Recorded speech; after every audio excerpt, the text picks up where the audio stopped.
Welcome to DAR Tutors for online and home tuition. Today, we're going to explore the fundamental operation of matrices, matrix multiplication. We'll begin with a contextual example to build an intuitive understanding. Let's say you're buying plants for your garden. You decide to buy 4 cordylines, 3 camellias, and 2 conifers. We can represent these quantities in a matrix. Since we just have a list of numbers, we can put them into a simple row matrix. Let's call this matrix A. So, matrix A is a 1 by 3 matrix containing the quantities 4, 3, and 2.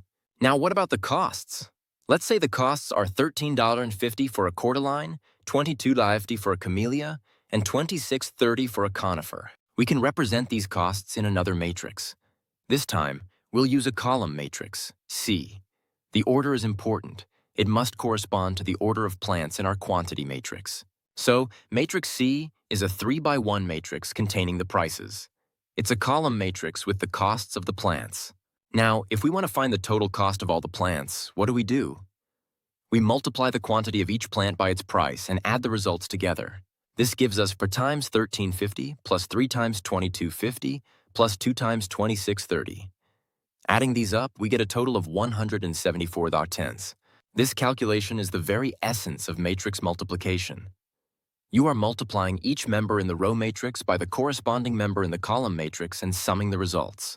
When we write this as a matrix product, we place the row matrix before the column matrix.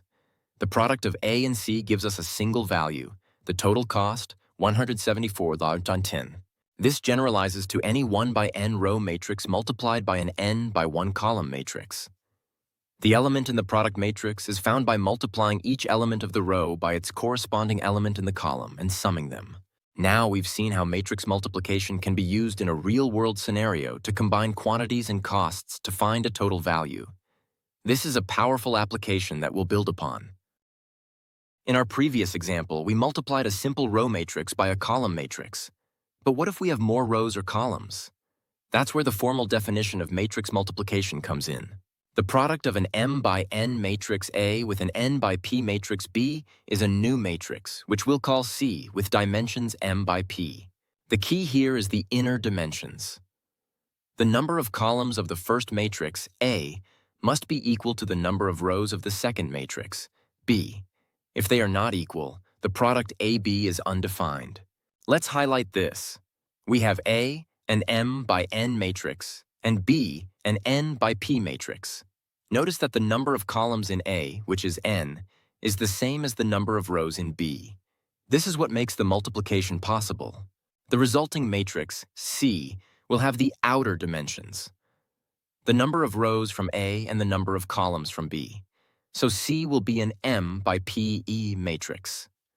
Again, we are looking for the number of columns of A to equal the number of rows of B.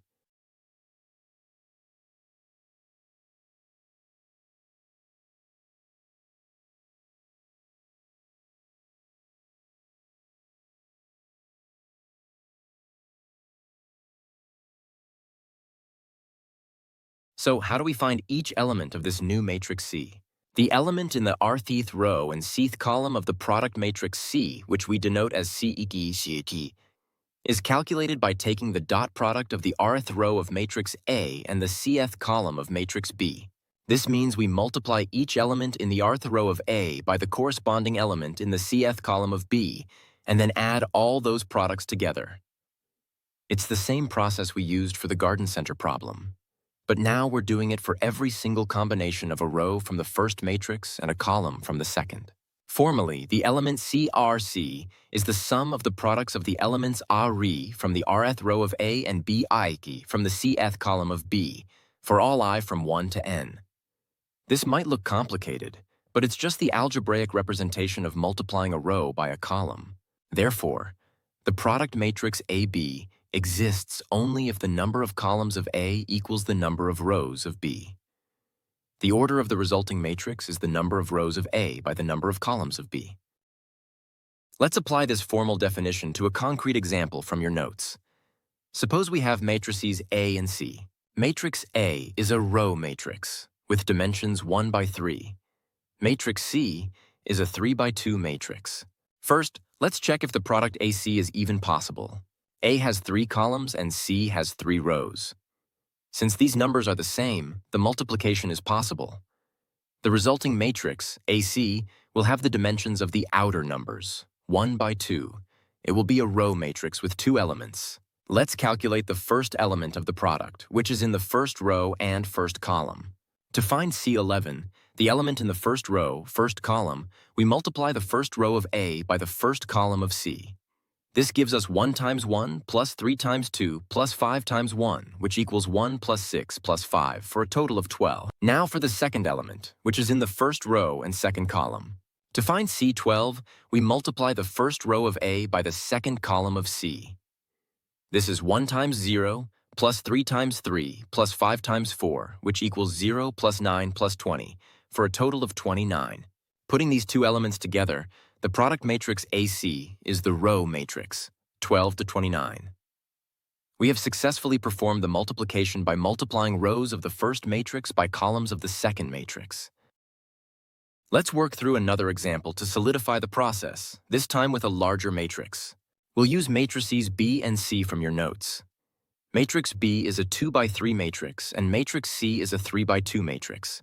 First, the size check. B has 3 columns and C has 3 rows. The inner dimensions match. Product is possible.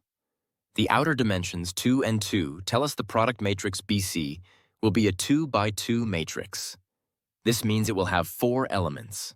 Now let's find the 4 elements one by one. The general rule is, to find the element in row R, column C, multiply row R of the first matrix by column C of the second. For the element C11, we multiply row 1 of B by column 1 of C. This is 1 times 1 plus 3 times 2 plus 5 times 1, which is 1 plus 6 plus 5, giving us 12. For C12, we multiply row 1 of B by column 2 of C. This is 1 times 0 plus 3 times 3 plus 5 times 4, which is 0 plus 9 plus 20, giving us 29. Now for the second row. For C21, we multiply row 2 of B by column 1 of C. That's 2 times 1 plus 1 times 2 plus 3 times 1, which is 2 plus 2 plus 3, giving us 7. Finally, for C22, we multiply row 2 of B by column 2 of C. This is 2 times 0 plus 1 times 3 plus 3 times 4, which is 0 plus 3 plus 12, giving us 15. We've calculated all 4 elements. The product matrix BC is 12, 29 in the first row and 7, 15 in the second row. This systematic row-by-column approach is crucial for successful matrix multiplication. One of the most important things to know about matrix multiplication is that it is not commutative. This means that, in general, AB does not equal BA. This is a key difference from multiplying real numbers, where a times B always equals B times A. For matrices, the order matters. Let's demonstrate this with an example from your notes. We'll use matrix A and matrix B. First, let's calculate the product AB. A is a 2 by 2 matrix and B is a 2 by 1 matrix. The product AB is possible and will be a 2 by 1 matrix. Calculating the product, we get 2 times 5 plus 1 times 6 for the first element, which is 16. The second element is 3 times 5 plus 4 times 6, which is 39. So AB is the column vector 16, 39. Now let's try multiplying in the reverse order, BA. Here B is a 2 by 1 matrix and A is a 2 by 2 matrix. Let's check the inner dimensions. The number of columns in B is 1, and the number of rows in A is 2. Since 1 does not equal 2, the inner dimensions do not match. Therefore, the product BA is not defined. This single example is enough to prove the general statement. We've shown a case where AB is defined, but BA is not. This means, in general, AB is not equal to BA. The order of multiplication is crucial for matrices. So, we've established that the order of matrix multiplication is important. Let's delve into some other properties and rules that do hold true for matrices, which will be essential for algebra with matrices. The first property is the associative law. Just like with numbers, matrix multiplication is associative. This means that if you are multiplying 3 matrices, say A, B, and C, it doesn't matter which pair you multiply first. The product of AB multiplied by C is the same as A multiplied by the product of BC. Next is the distributive law. Similarly, the distributive law also applies. Multiplying a matrix A by the sum of two other matrices B and C is equivalent to multiplying A by B, multiplying A by C, and then adding the results. That is, AB plus C equals AB plus AC. A special matrix that behaves like the number 1 in ordinary multiplication is the identity matrix. The identity matrix, denoted by I, is a square matrix with ones on its main diagonal and zeros everywhere else. When you multiply any matrix A by the identity matrix of the appropriate size, you get the matrix A back. It's like multiplying by 1, so A times I equals I times A, which equals A. Another special matrix is the zero matrix. As its name suggests, a zero matrix, denoted by O, is a matrix where every single element is 0. When you multiply any matrix A by a zero matrix, you always get another zero matrix as the result.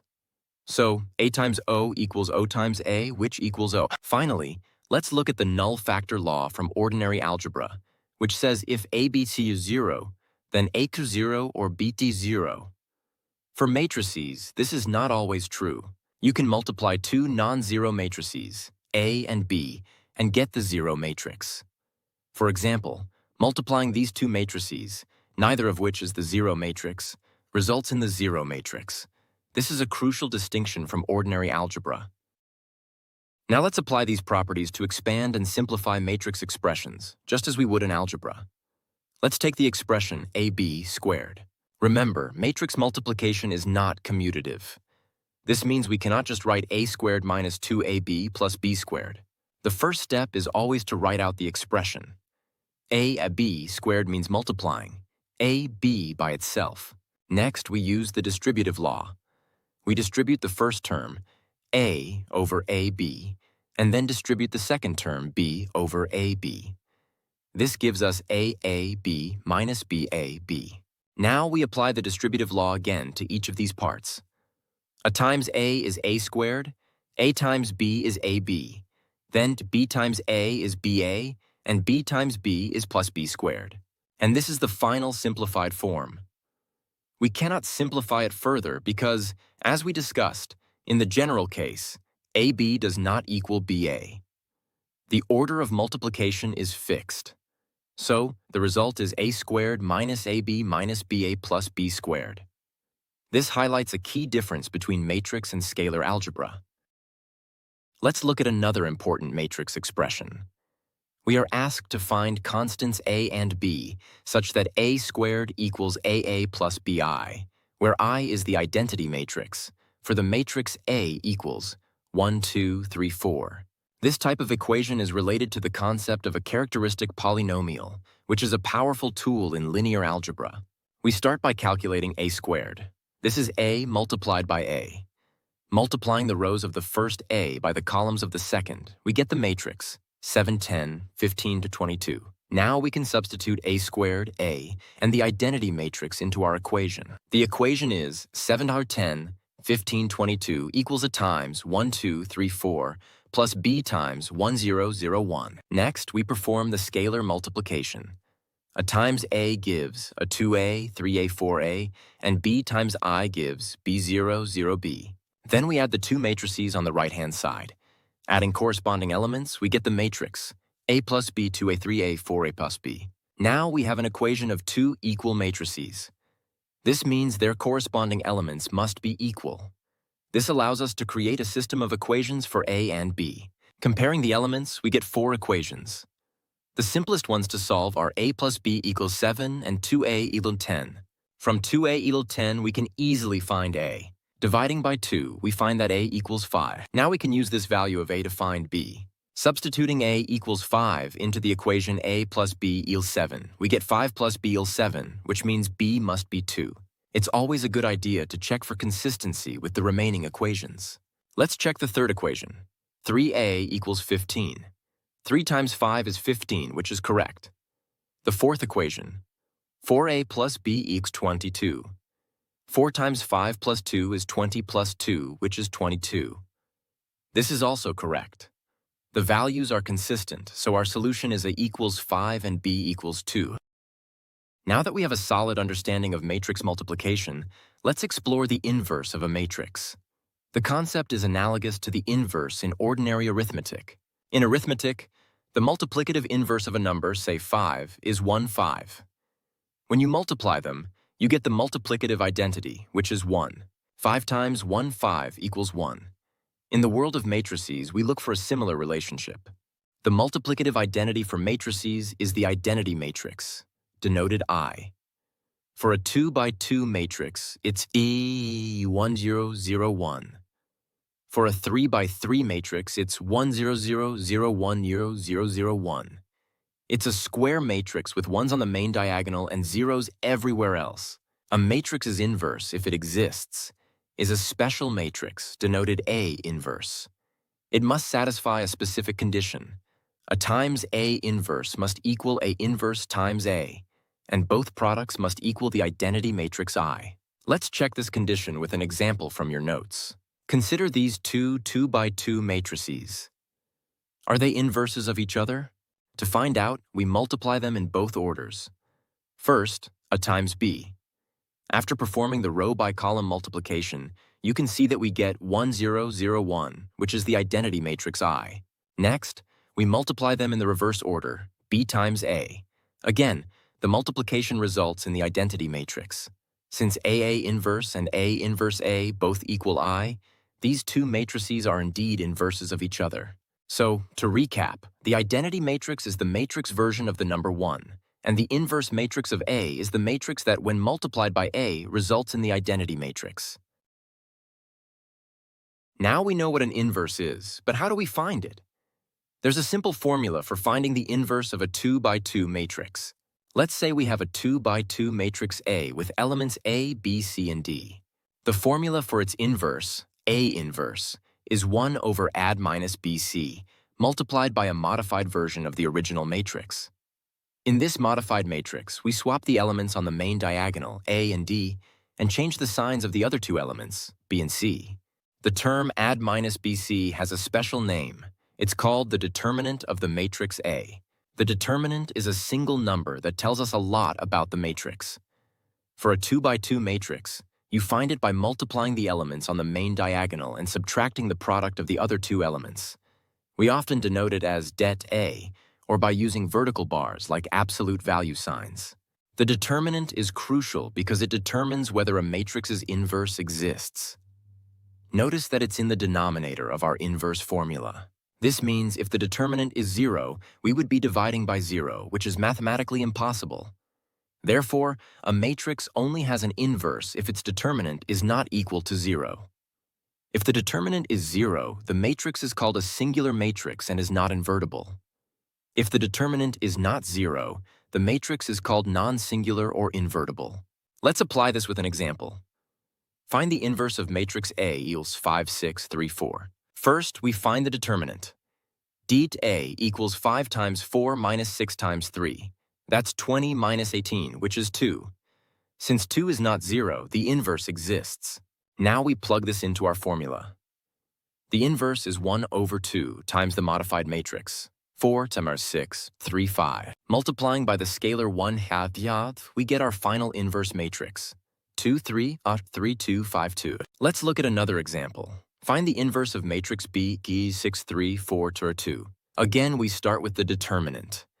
Det B equals 6 times 2 minus 3 times 4. That's 12 minus 12, which simplifies to 12 plus 12, giving us 0. Since the determinant of B is 0, matrix B is singular. This means its inverse, B inverse, does not exist. Let's pause our lesson here for a moment. If you're finding these concepts challenging, or if you're an IB A-level or IGCSE student looking for personalized support, I invite you to contact DAR Tutors.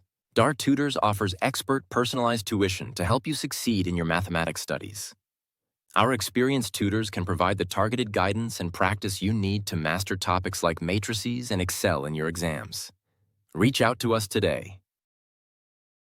Welcome back.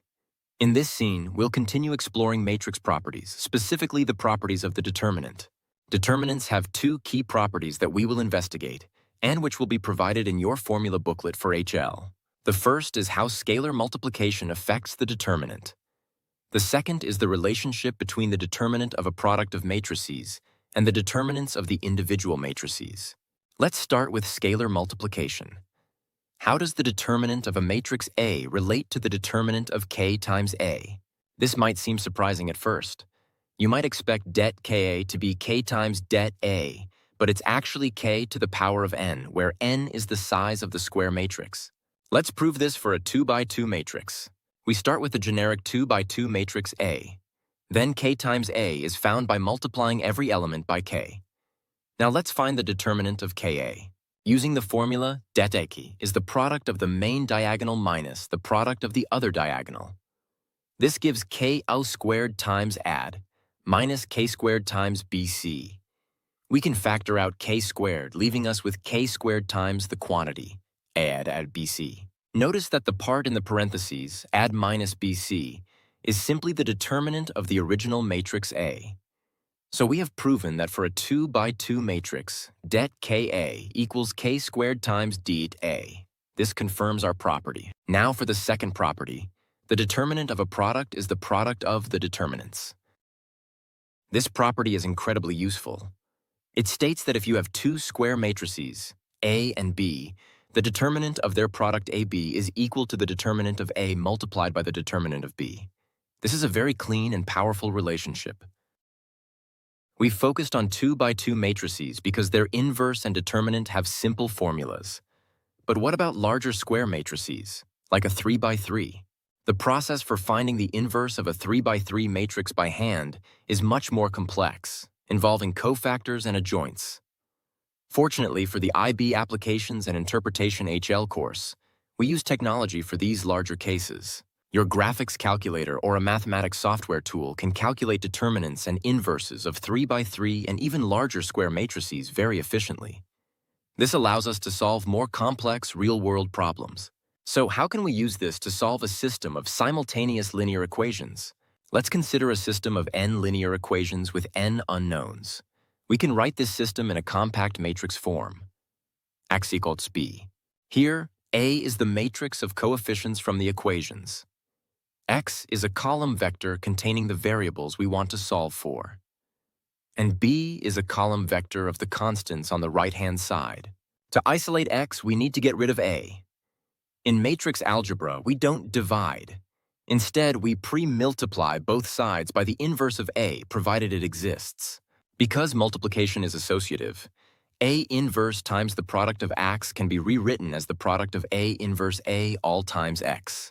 By the definition of an inverse, A inverse times A equals the identity matrix I. So our equation becomes Ix equals A inverse B. And finally, because I is the identity, I times X just equals X. This gives us our solution. X equals A inverse times B. This is the foundation of solving systems of equations using matrices. This method works only if A inverse exists. We know the inverse exists if the determinant of A is not 0. If the determinant of A is not 0, the matrix A is non-singular. This guarantees a unique solution for X. Geometrically, this means the lines or planes representing the equations intersect at a single point. If the determinant is 0, A is singular, and the system has no unique solution. This corresponds to two cases. Either the lines are parallel and never intersect, so there's no solution, or the lines are coincident and lie on top of each other, meaning there are infinitely many solutions. Let's put all this together and solve a system of two equations with two unknowns. Here's the system we want to solve. 2x plus 3y equals 4, and 5x plus 4y equals 17. Step 1 is to write this system in the matrix form X equals B. The coefficient matrix A is 2, 3, 5, 4. The unknown vector X is xy, and the constant vector B is 4, 17. So the matrix equation is 2 to 3, 5, 4 times xy equals 4, 17. Step 2 is to find the inverse of the coefficient matrix A. First, we find the determinant of A det A equals 2 times 4 minus 3 times 5, which is 8 minus 15, equals negative 7. The determinant is not 0, so A inverse exists. Using the 2 by 2 inverse formula, A inverse equals -1/7 times the matrix, 4 to 3, 5, 2. Step 3 is to use our solution formula, x equals A inverse times B. We substitute our calculated A inverse and our vector B into the equation. First, we multiply the two matrices. Row 1 times column 1 is 4 times 4, plus 3 times 17, which is 16 to 51, equals to 35.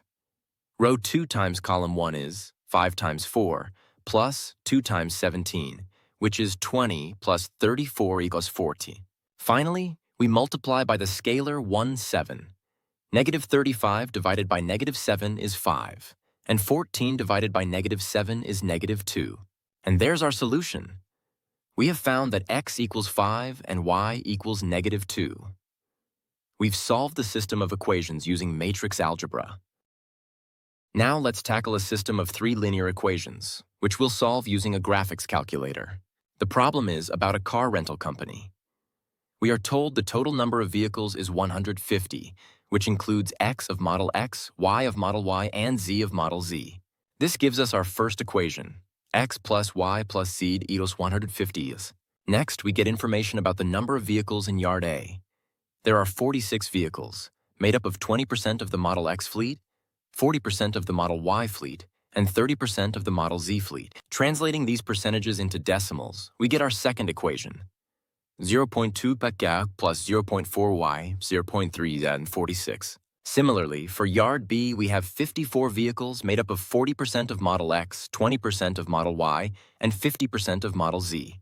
This gives us our third and final equation, 4x plus 0.2e plus 0.5z equals 54. Now we have a system of 3 equations with 3 unknowns.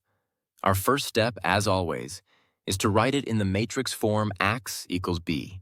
The coefficient matrix C, A contains the coefficients of x, y, and z from our 3 equations. The unknowns vector is x, y, z, I, and the constant vector B contains the numbers on the right-hand side, so we have A times x equals B. Now, to solve for x, we use our formula, x equals A inverse times B.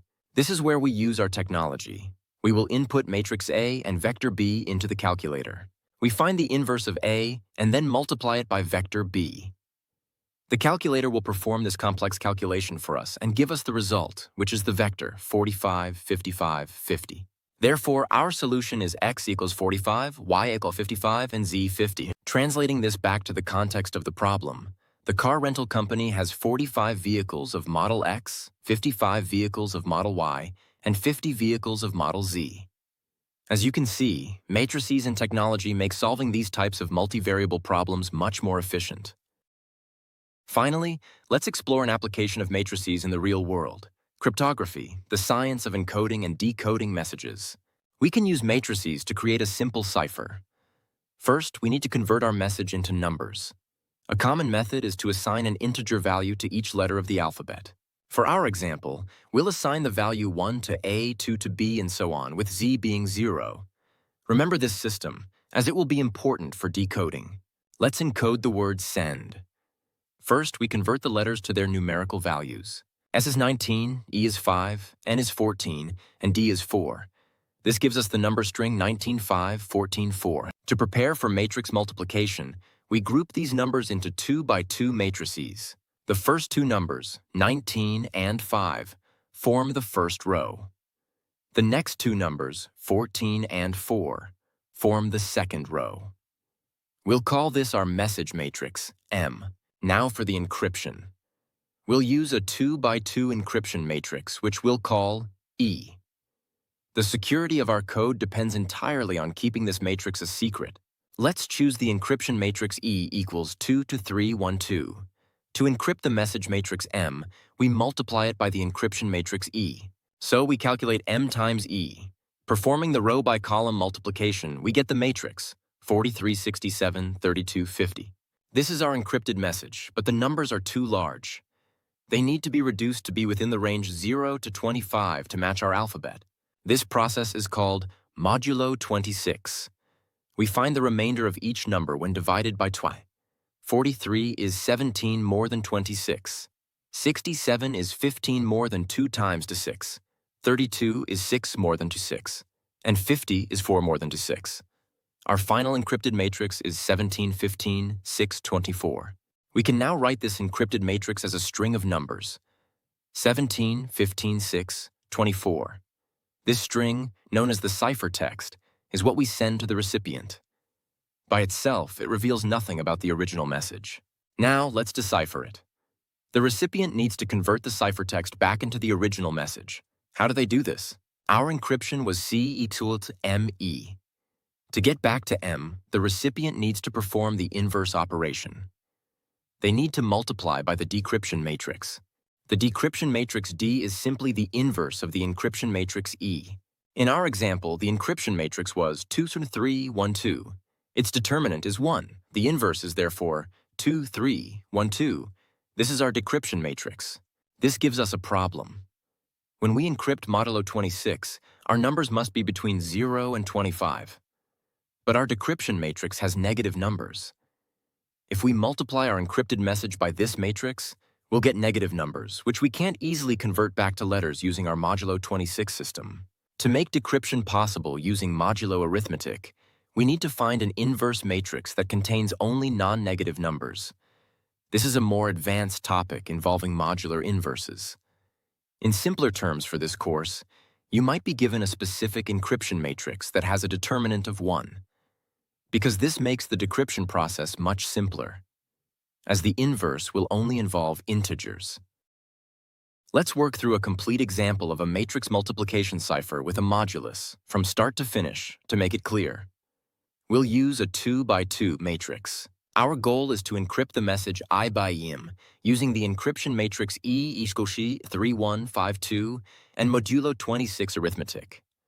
First, let's establish our system. We'll use the A equals 1 to Z equals 0 system. Our encryption matrix E has a determinant of 3 times 2 minus 1 times 5, which is 6 minus 5 equals 1. This is a good choice as it ensures an integer inverse.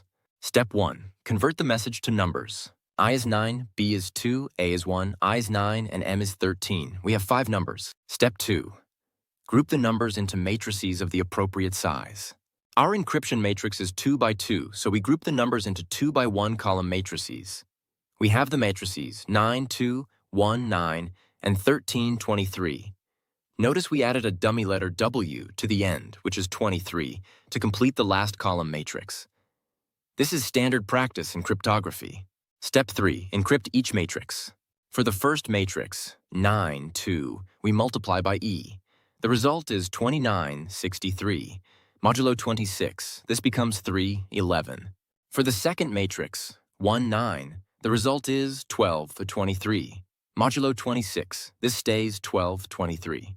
For the third matrix, 13, 23, the result is 62, 1 or 11. Modulo 26, this becomes 10, 7. Step 4. Form the ciphertext. We collect the columns of our encrypted matrices. The ciphertext string is 3, 11, 12, 23, 10, 7. Now let's show how the recipient can decrypt it. Step 1. Decryption. The recipient converts the ciphertext string back into column matrices. They get the exact same matrices we calculated. Step 2. Decryption. They need the decryption matrix. This is the inverse of the encryption matrix E. The inverse of 3152 is 2 to 153. We have a problem with the negative numbers. To perform decryption modulo 26, the decryption matrix needs to be positive. We take each negative element and add multiples of 26 until it's positive. So type 1 becomes 25, 1 plus 26, and 5 becomes 21, 5 plus 26. Our working decryption matrix D is 2 to 25, 21, and 3. Step 3. Decryption. Decrypt each column matrix.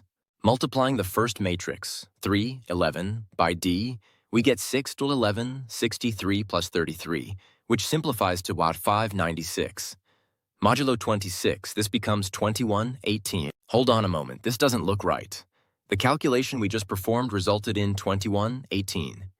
The first column of our original message matrix was 9, 2. Something is off. Ah, I see the error. The problem is with our initial encrypted matrix C. Let's recalculate it. Let's recalculate C equals me carefully.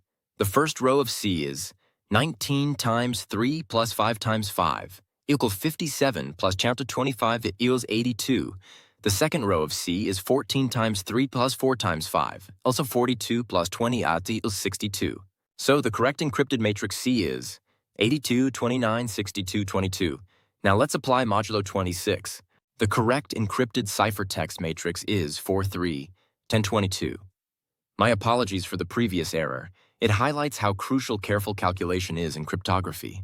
The ciphertext string is therefore 4, 10, 3, 22. This is the message we send. Now let's use our decryption matrix D is 2, 25, 21, 3 to decrypt. We multiply D by C. The product is 258, 556, 114, 135. Applying modulo 26, we get 24th or 10, 10, 5. This is still not our original message, 19,5, 14, 4. The problem lies in the fact that to use matrix multiplication correctly for a cipher like this, the message matrix should be written with columns representing the message, not rows. Let's redefine our message matrices as columns. The encryption matrix E will multiply these columns from the left. Now let's recalculate the encrypted message. The first encrypted column is 221. The second encrypted column is 22, 13. The ciphertext is 2, 21, 22, 13. Now let's decrypt this using our positive decryption matrix D equals 2, 25, 21, 3. Multiplying these, we get 529, 369, 114, 473. Applying modulo 26, we get 9, 5, 10, 13. This is still not our original message. Okay, the fundamental issue is the way I'm using the encryption matrix from the provided example. The example states that the word send is encoded as 19, 5, 14, 4, 2, 3, 1, 2. This means the message matrix is the one on the left, and it's being post-multiplied by the encryption matrix. If we follow this convention for our message IBAINA, the process is as follows. The message matrix M is 9129. The encryption matrix is E equals 3152. Calculating M times E, we get 32, 11, 51, 20. Applying modulo to 6, we get Diki Tuitsaki 6, 11, 25, 20. This is our encrypted ciphertext. Now for decryption. The encryption was C equals ME. To find M, we need to post-multiply by the decryption matrix D equals E inverse. Our decryption matrix D is the inverse of E. Since E equals 3, 1, 5, 2, D E inverse is 2, 1 to 5, 3. Using modulo 26, this becomes D equals 2, 25, 21 through 3. Now we calculate C times D using these positive matrices. The result is 267, 206, 685, 530. Finally, we apply modulo 26. Each number divided by 26 gives the remainder. The result is 9229. And this finally is our original message matrix, 9129. This demonstrates the power of matrix inverses in cryptography when the process is followed correctly. Let's quickly review the key concepts we've covered. First, we learned how to multiply matrices, which involves multiplying the rows of the first matrix by the columns of the second. Second, we saw that the product AB exists only if the number of columns in A matches the number of rows in B. Third, we established that matrix multiplication is not commutative, meaning AB is generally not equal to BA. We also learned about special matrices like the identity and zero matrices, and saw how to use their properties in matrix algebra. Finally, we applied these concepts to solve systems of linear equations, a powerful and practical application of matrices. We've seen how to solve 2x2 systems by hand, and how to leverage technology for larger systems. And we've briefly touched on cryptography. With this foundation, you are well equipped to tackle a wide range of matrix problems. Let's now test your understanding with some IB-style practice questions. We will now work through 5 IB-style practice questions related to matrix multiplication and inverses. This will help you see how these concepts are tested. Question 1 asks you to consider two matrices, A and B. You need to determine if AB is defined, and if so, find its order. You'll also do the same for BA. Finally, you'll be asked to justify your answers. A. Take a moment to pause the video and try to solve this question yourself.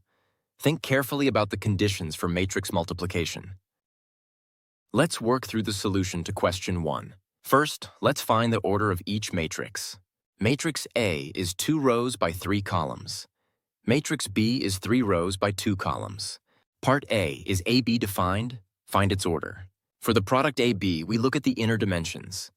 A's columns and B's rows both have a size of 3. Since the inner dimensions are equal, the product AB is defined. The order of the resulting matrix AB is given by the outer dimensions, which are 2 and 2. So AB is a 2 by 2 matrix. Part B. Is BA defined? Find its order. For the product BA, we look at the inner dimensions. B's columns have a size of 2, and A's rows also have a size of 2. Since the inner dimensions are equal, the product BA is defined. The order of the resulting matrix BA is given by the outer dimensions, which are 3 and 3. So BA is a 3 by 3 matrix. Key takeaway: always check the inner dimensions first. If they don't match, the product is undefined. If they do, the order of the product is the outer dimensions. Let's move on to question 2, which involves powers of a matrix and a specific property. You are given a matrix A and are told that A squared equals the identity matrix I. You need to simplify the expression A times A plus I. Take a moment to think about this. Use the properties we discussed earlier, especially the distributive law. Pause the video and try to solve it. Let's look at the solution for question 2. We start with the expression we need to simplify, A times plus I. The first step is to use the distributive law of matrix multiplication. We distribute the A across the parentheses. This gives us A times A plus A times I. Now we simplify each term. A times A is the definition of A squared. And, as we know, multiplying any matrix by the identity matrix gives us the original matrix back. So A times I equals A. The problem gives us a key piece of information. We are told that A squared equals the identity matrix I. We can substitute I for A squared in our expression. And that's our simplified answer. The expression simplifies to I plus A. Note that we can write this as A plus I, as matrix addition is commutative. The final answer is A plus I. This question is a good example of how to use matrix algebra properties together. Our third question will involve finding unknown constants within a matrix equation, similar to the example we worked through earlier. You are given a matrix M that is defined in terms of a constant K. You need to find all values of K for which the inverse of M exists. This question is all about the determinant. Remember the condition for a matrix to be invertible. Think about what must be true about the determinant for the inverse to exist. Pause the video and give it a try. Let's solve question 3. We know that for an inverse to exist, the determinant of the matrix cannot be 0. So, our strategy is to find the determinant of M in terms of K, and then set it not equal to 0. The determinant of M is the product of the main diagonal minus the product of the other diagonal. This gives us K plus 1 times K minus 2 times 1. Expanding this, we get K squared plus K minus 2. This is a quadratic expression in terms of K. We need the inverse to exist, so the determinant must be non-zero. Let's find the values of K for which the determinant is 0, and then exclude those. To find where the determinant is 0, we solve the quadratic equation K squared plus K minus 2 equals 0. We can factor this to get K plus 2 times K minus 1 equals 0. This gives us two solutions, K equals -2 or K equals 1. These are the values for which the determinant is 0, and the inverse does not exist. Therefore, for the inverse to exist, K must not be equal to these values. The final answer is that M inverse exists for all real values of K, except for K equals -2 and K equals 1. This question effectively combines your knowledge of matrices and your algebraic skills. Question 4 asks us to test an algebraic property of determinants. You are given two matrices, A and B. Your task is to show, by calculating both sides, that the determinant of the product AB is equal to the product of the determinants of A and B. To do this, you will need to calculate three things: the determinant of A, the determinant of B, and the determinant of their product, AB. Remember to calculate AB first, and then find its determinant. Pause the video here and work through the calculations to verify this important property. Let's solve question 4. We need to show that det AB equals dTA times dTB. We'll start with the right-hand side, calculating the determinants of A and B separately. The determinant of A is 1 times the 3 minus 2 times 1, which is 3 minus 2, or 1. The determinant of B is 4 times 2 minus 5 times 1, which is 8 minus 5, or 3. The product of these determinants is 1 times 3, which is 3. This is the value we are looking for on the other side of the equation. Now let's calculate the left-hand side. First, we must find the matrix AB. Performing the row by column multiplication, we get the matrix AB equal 1, 4, 1, 1. Finally, we find the determinant of this product matrix. The determinant of AB is 1 times 11 minus 4 times 7. This is 11 minus 28, which equals 17. This result doesn't match the RHS of 3. There appears to be a calculation error in the matrix product. Let's recalculate AB carefully. The product of A and B should be the matrix, 1, 1, 7, 11. Let's recheck the second element of the first row. Row 1 of A times column 2 of B is 1 times 5, plus 2 times 2, equal 5 plus 4, so it's 9. Okay, let's use the provided solution from the textbook. According to the textbook's example 6, if A is 135, B is 135, 213, then the multiplication does not follow the correct rules for this problem. Let's use the matrices from the review set, question 8, which are more appropriate for this 2x2 problem. The matrices are A equals 3, 2, 1, 1, and B equals 7, 8, 9, 10. Let's use these to verify the property. Day A equal 3, 1, 2, 1, and 3 plus 2 is 5, Depi equals 7, 10, 8, 9, 70, 72, 2. So the right-hand side is 5 times 2, which is 10. Now let's find AB. The product is the matrix, 39, 44, 2, 2. Finally, we find the determinant of AB. Det AB is the 39, 2, 44, 2, equals 78, 88 is equal to 10. It matches. This confirms the property det A equals det A det B. Our final question is a word problem, which is a common way IB tests these concepts in the applications curriculum. The problem is about a theater box office with 4 different customers buying various combinations of adult, student, senior, and child tickets, along with the total cost for each purchase. Our goal is to find the cost of each ticket type. Here's the table summarizing the purchases. This table contains all the information we need to set up a system of equations. The first step is to represent this information as a system of linear equations. The second step will be to convert that system into a matrix equation. Finally, you can use technology to solve it. Pause the video and try to set up and solve this problem yourself. Think about what your variables should be. Let's work through the solution to question 5. First, we need to define our variables. Let's use A, S, R, and C to represent the costs of adult, student, senior, and child tickets, respectively. Now we can write an equation for each customer. From customer A's purchase, we get 2A plus 2R plus C equal 294. From customer B, we get a plus 4s plus 2C equals 368.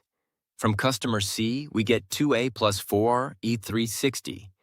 And from customer D, we get 3s plus 2R plus C equals 314. This is a system of 4 equations with 4 unknowns. The next step is to write it in the matrix form Ax equals B. Here is our matrix equation. Notice the zeros in the coefficient matrix A for any ticket type not bought by a customer. Finally, we use our GDC to solve for X. We input matrix A and vector B into the calculator and compute A inverse times B. The result is the column vector 70, 48, 55, 34. Translating this back to our variables, we find the cost of each ticket type. An adult ticket costs $70. A student ticket costs $48. A senior ticket costs $55, and a child ticket costs $34. This is an excellent example of how matrices can organize and solve complex real-world problems. We've now reached the end of our lesson on matrix multiplication, properties, and applications. We have covered the theory, worked through examples, and solved practice questions that are relevant to the IBAI-HL curriculum.